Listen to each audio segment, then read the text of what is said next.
एक हीरे जवाहरात का धंधा करने वाला व्यक्ति था। वह किसी साधु से संपर्क में आ गया। साधु ने कहा, भाई तुम तो समुद्र की यात्रा करते रहते हो, तुम्हें कभी डर नहीं लगता हैं? कब डूब जाए, कभी आंधी तूफान आ जाए, कुछ भी आ जाए। बोले लगता तो है, पर क्या करें, कमाए बिना भी तो चलता नहीं है। ठीक है, एक काम करो, तुम्हें तैरना आता है? बोले नहीं आता। तो एक काम करो, एक जो आप हीरे जवाहरात से भरे भरे बड़ी बड़ी टीन रखते हो, एक मजबूत सा टीन रखो, उस टीन में पानी भी प्रवेश ना कर सके, ऐसा उसका बना करके रखो। उसे खाली ले जाओ और खाली ले करके आओ।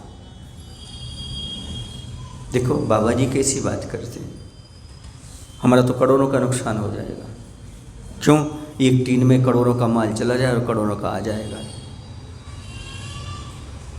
उसने कहा, बाबा जी ये करोड़ों का नुकसान हम नहीं कर सकते। उसी का मित्र बाजू में बैठा था, उसने कहा, बाबा जी ने कुछ कहा तो लॉजिकल तो होगा, कुछ तो हमारे भले के लिए कहा होगा उन्होंने। समझ गए ना? इसने तो नहीं स्वीकार किया, लेकिन उसके मित्र ने स्वीकार कर लिया। वो रोज जब कभी भी जाता, रोज मतलब जब कभी भी जाता हुआ अपने नाव में बैठता, जहाज में बैठता, तो एक खाली टीन जरूर रख करके चलता। उसको भी तैरना नहीं आता था। अब जब एक बार तूफान आ गया,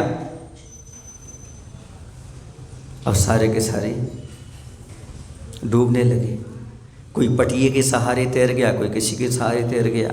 इसे याद आया, अरे हमारा भी तो एक खाली टीन रखा है, अपन उस पर बैठते, उसको पकड़ करके अपन भी तैरते हैं। लेकिन दूसरे दिन तो खाली रखा ही नहीं था। वह किसके साथ? सारी टीन के साथ डूब गया। लेकिन जो खाली टीन था उसे पकड़ करके उसका मित्र पार उतर गया।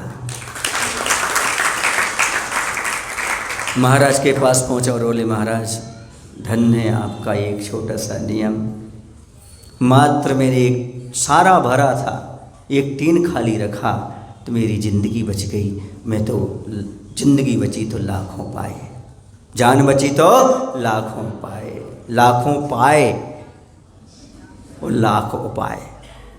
क्यों? जिंदगी रही तो लाख रुपए कमा लेंगे हम, लाखों उपाय, और लाख उपाय से कमा लेंगे तो लाखों उपाय भी हमारे पास रहेंगे। जिसे तैरना आता था वो तो पूर्ण परिग्रह के त्यागी हो गए, लेकिन जिन्हें तैरना नहीं आता उन्हें परिग्रह परिमाण का एक टीन खाली रखना चाहिए, वो भी पार कर सकते। वह एक खाली टीन दर्शा रहा है, कुछ तो परिग्रह का परिमाण बनो, कुछ तो खाली रखो, क्योंकि आज का दिन खाली होने का दिन है।